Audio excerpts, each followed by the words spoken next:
ఓం సాయిరామ్. అసాధ్యాన్ని సుసాధ్యం చేశారు సాయినాథులు. నేనొక సాయి భక్తురాల్ని. నాకు గురువు, దైవం అన్నీ సాయే. నేనిప్పుడు పంచుకోబోయే అనుభవం మా జీవితంలో చాలా ముఖ్యమైనది. మేం పిల్లల కోసం 8 సంవత్సరాలు ఎదురు చూసాము. మేము చాలా హాస్పిటల్స్కి వెళ్ళి చాలా టెస్టులు చేయించుకున్నాము. అందరూ మాకు సంతానం కలగడమని కష్టమని చెప్పారు. మేము చాలా గుడులకు వెళ్ళాము. నెలసరి వస్తే చాలు చాలా రోజులు బ్లీడింగ్ అవుతూ ఉండేది. కడుపు నొప్పి తట్టుకోలేకపోయేదాన్ని. అలా 3 నెలలు గడిచాక చివరికి హాస్పిటల్కి వెళ్తే టెస్టులు చేసి టాబ్లెట్లు వాడమని ఇచ్చారు. తర్వాత వాళ్ళే ఐవీఎఫ్ చేయించుకోండి, సక్సెస్ రేట్ బాగుంది, మీరు ఆరోగ్యంగా ఉన్నందున ఆరోగ్యపరంగా ఎటువంటి సమస్య ఉండదని అన్నారు.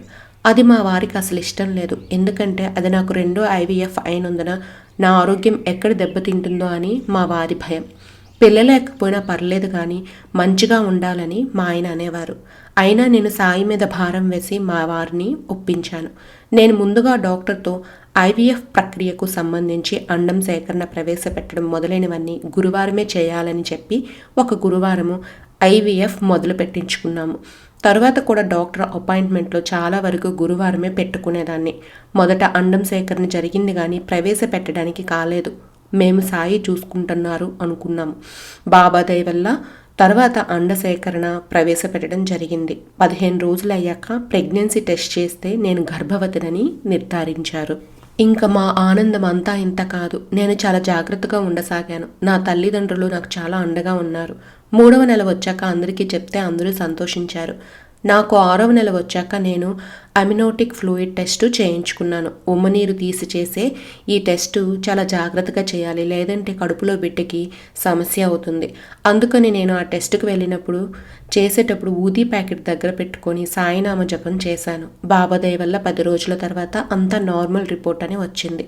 తర్వాత మా అత్తయ్య వాళ్ళు శ్రీమంత కోసం తేదీ నిర్ణయించడానికి పంతులు గారి దగ్గరికి వెళ్తే మీకు మనవడు పుడతారని చెప్పారు.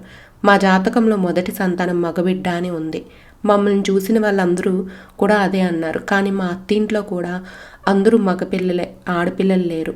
నాకు ఆడపిల్ల ఉంటే బాగుండు అని ఇది బాబా గుర్తు పెట్టుకున్నారేమో. మా వారికి కూడా అమ్మాయే కావాలని ఉండేది. 9 నెలలు నిండాక నాకు కాన్పు అయ్యి 12 ఆడబిడ్డకు జన్మనిచ్చాను.